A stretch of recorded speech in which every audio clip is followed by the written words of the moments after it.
عداوت مجھ سے کیوں اتنی، میں تو قرآن کا داعی ہوں، رسول اللہ کا وارث، صحابہ کا سپاہی ہوں، مجھے ہے کفر سے نفرت، میں تو حق کا السلام علیکم ورحمۃ اللہ وبرکاتہ۔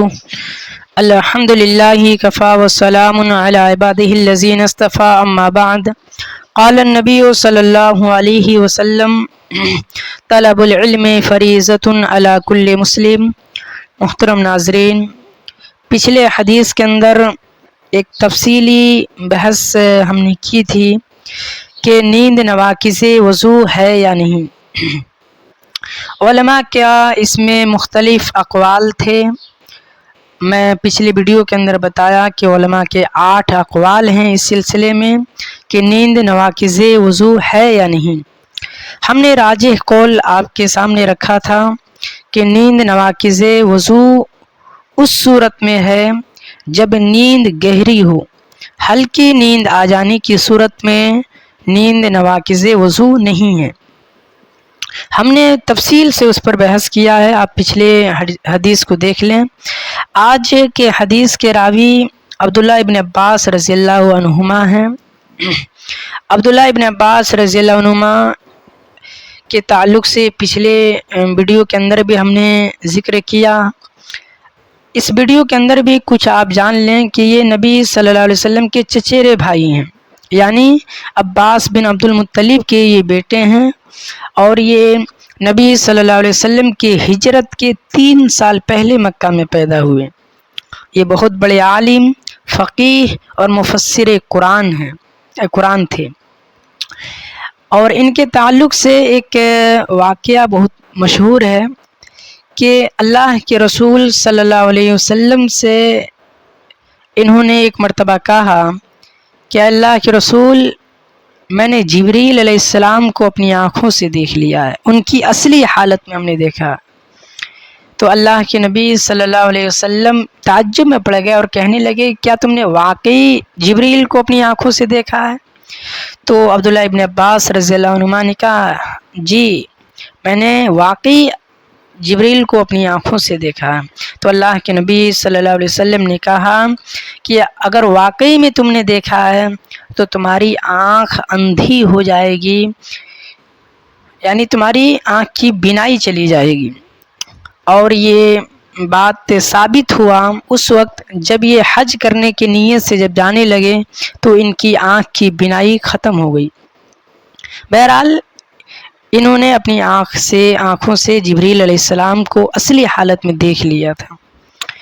ان سے 1660 احادیث مروی ہے، 1660، یعنی کہ 1660 احادیث ان سے مروی ہے۔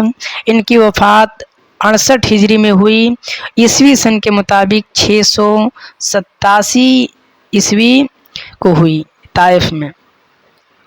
ان کے شاگرد میں عطا بن ابی رباح جیسے عظیم عالم، عطا بن ابی رباح ایک تابعی ہیں، یہ بہت بڑے عالم دین تھے اور یہ شاگرد ہیں عبداللہ ابن عباس رضی اللہ عنہما کے۔ بہرحال آپ یہاں پر بس اتنا جان لیں کہ عبداللہ ابن عباس نبی صلی اللہ علیہ وسلم کے چچیرے بھائی ہیں۔ ان سے 1660 احادیث ان سے مروی ہے۔ یہ روایت کرتے ہیں کہ ان رسول اللہ صلی اللہ علیہ وسلم قال یاتی احدکم الشیطان فی صلاتہ فینفخ فی مقعدتہ فیخیل الیہ انہ احدث ولم یحدث فَإِذَا وَجَدَ ذَلِكَ فَلَا يَنْصَرِفْ حَتَّى يَسْمَعَ صَوْتًا أَوْ يَجِدَ رِيحًا، أخرجه البزار وَأَصْلُهُ فِي الصَّحِيحَيْنِ من حدیث عبداللہ بن زید۔ یہ عبداللہ ابن عباس رضی اللہ عنہما روایت کرتے ہیں اس حدیث کو، ان رسول اللہ صلی اللہ علیہ وسلم کہ بے شک اللہ کے رسول صلی اللہ علیہ وسلم نے کہا، یاتی احدکم الشیطان، کہ تم میں سے کسی کے پاس شیطان آتا ہے۔ یاتی آتا ہے، احدکم تم میں سے کسی کے پاس، الشیطان شیطان، یعنی شیطان تم میں سے کسی کے پاس آتا ہے فی صلاتی ہی اس کی نماز میں، یعنی نماز میں شیطان آتا ہے، فینفخ اور وہ پھونک مارتا ہے، فی مقعدتی ہی اس کے مقعد میں، یعنی اس کے پٹھا میں یا اس کو کلہا میں، آپ جو کہہ لیں، مقعد میں پھونک مارتا ہے، فیخیل اور یہ خیال پیدا کرتا ہے، الیہ اس کو، انہ احدث یہاں پر آپ یہ کہہ لیجئے کہ وہ بے وضو ہو گیا، فیخیل تو خیال پیدا کرتا ہے کہ انہ احدث کہ وہ بے وضو ہو گیا ہے، ولم یحدث اور حالانکہ وہ یہاں پہ آپ ایسے کریں، ولم یحدث اور حالانکہ وہ بے وضو نہیں ہوا ہے، فَإِذَا وَجَدَ پس جب پائے ذَلِكَ ایسا، یعنی تم میں سے کوئی شخص اگر ایسا پائے، فلا ينصرف تو نہ لوٹے، نہ پھرے، یعنی نماز کو نہ چھوڑے، حتی یسمع صوتا او یجد ریحا یہاں تک کہ یسمع صوتا آواز کو سن لے، او یجد ریحا یا بو کو پالے، یعنی یہ ہوا خارج ہونے کے سلسلے میں ہے کہ وہ نماز کو اس وقت تک نہ چھوڑے جب تک کہ ہوا خارج ہونے کی آواز نہ سن لے یا بو نہ پالے۔ یہ حدیث صحیح لغیری ہی ہے، اس حدیث میں یہ حدیث ضعیف ہے، لیکن دوسری حدیث یہاں پر یہ آپ دیکھ لیجئے، صحیح بخاری کی حدیث آ جاتی ہے، صحیح مسلم شریف کی حدیث بھی ہے، اس لیے یہ حدیث صحیح لغیری ہی ہے۔ دیکھیے یہ صحیح لذاتی ہی نہیں ہے، اس کے اندر ضعف پایا جاتا ہے، لیکن دوسری حدیث جو صحیح بخاری کے اندر اور صحیح مسلم شریف کے اندر موجود ہے، وہ حدیث اس حدیث کی تصدیق کر دیتا ہے، جس کے بنا پر یہ حدیث صحیح لغیری ہی کے درجے میں شمار کیا جاتا ہے۔ بہرحال اس حدیث کے اندر جو بات بتایا جا رہا ہے کہ شیطان آتا ہے اور خیال پیدا کرتا ہے کہ بے وضو ہو گیا ہے، تو اس صورت میں ایک اپائے یا ایک علاج بتایا گیا ہے کہ اگر کسی شخص کی نماز میں اگر ایسا ہو تو اس صورت میں وہ نماز کو نہ چھوڑے۔ اگر خیال یہ آ رہا ہے ذہن کے اندر کہ میرا وضو ٹوٹ گیا ہے، ہوا خارج ہو گیا ہے، یعنی شک ہے، یہ خیال پیدا اس کے ذہن میں بار بار آ رہا ہے، تو نماز کو نہیں چھوڑے تب تک جب تک کہ وہ ہوا خارج ہونے کی آواز نہ سن لے یا بو نہ پالے، ٹھیک۔ اور اس کی اصل فی صحیحین میں، صحیحین سے مراد بخاری اور مسلم ہے، من حدیث عبداللہ ابن زید سے۔ بخاری شریف کے حدیث میں آپ دیکھیں گے، جب بخاری کے حدیث نمبر 137 ہے اور مسلم شریف کے حدیث نمبر 362، آپ جب اس حدیث کو دیکھیں گے تو اس کے اندر یہی بات ذکر ہے، بخاری کے اندر ہے کہ اللہ کے نبی سے شکایت کیا گیا اس سلسلے میں کہ ایک شخص ہے جسے نماز میں خیال ہوتا ہے کہ کوئی چیز یعنی اس کی شرمگاہ سے نکل گئی ہے، تو اس صورت میں وہ کیا کرے، تو اللہ کے نبی نے کہا کہ نماز کو نہ پھیرے یا نہ چھوڑے جب تک کہ وہ آواز نہ سن لے یا بو نہ پالے۔ بہرحال یہاں پر آپ اتنا جان لیں کہ نماز کو اس صورت میں چھوڑنا ہوگا جب ہوا خارج ہونے کی آواز سن لے یا بو پالے۔ اگر شیطان کسی کے ذہن میں یہ خیال پیدا کرے کہ وضو ٹوٹ گیا ہے، بے وضو ہو گئے ہو، تو اس صورت میں اس کو یہ کرنا ہے، ذہن میں رکھنا ہے کہ آواز کو دیکھنا ہے، کہ دو چیز کو دیکھنا ہے کہ آواز یعنی ہوا خارج ہونے کی آواز کو اگر سن لے یا تو بو کو پا لے۔ اگر یہ ہوا خارج ہونے کی آواز کو سن لیا یا بو کو پا لیا تب وہ نماز کو چھوڑ دے اور جا کر وضو کرے، پھر نماز پڑھے، ٹھیک۔ ایک اور حدیث دیکھتے ہیں، اس حدیث کو آپ دیکھیے، مسلم شریف کی حدیث ہے اور ابو ہریرہ سے مروی ہے۔ اس حدیث کو آپ مسلم شریف کے اندر حدیث نمبر 362 کے اندر دیکھ سکتے ہیں، یہی موجود ہے، بس یہ ابو ہریرہ رضی اللہ عنہ سے مروی ہے۔ یہ جو پیچھے حدیث گزری کہ شیطان خیال کرتا کہ بے وضو ہو گیا، یہی بات ہے۔ اور یہ جو حدیث ہے للحاکم عن ابی سعید مرفوعا، یعنی حاکم کے اندر ہے اور ابو سعید سے مروی، یہ حدیث ضعیف ہے۔ اس حدیث کا ترجمہ آپ دیکھ لیں، اذا جاء احدكم الشیطان فقال انك احدثت فليقل كذبت، اخرجہ ابن حبان بلفظ فليقل في نفسه۔ حاکم کے اندر ابو سعید سے مروی ہے مرفوعاً کسے کہتے میں بتا چکا ہوں۔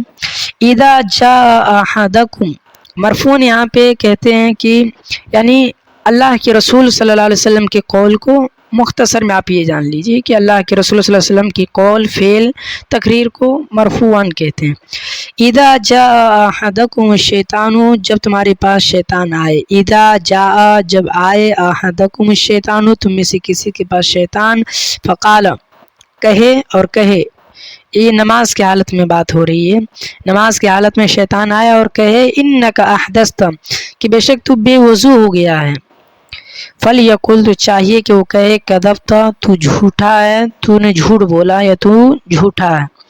اخرجہ ابن حبان، اسے ابن حبان نے روایت کیا ہے بلفظ، اس لفظ کے ساتھ فلیقل فی نفسی کہ وہ اپنے نفس میں کہے، یعنی جو کذبتا ہے یہ اپنے نفس میں کہے۔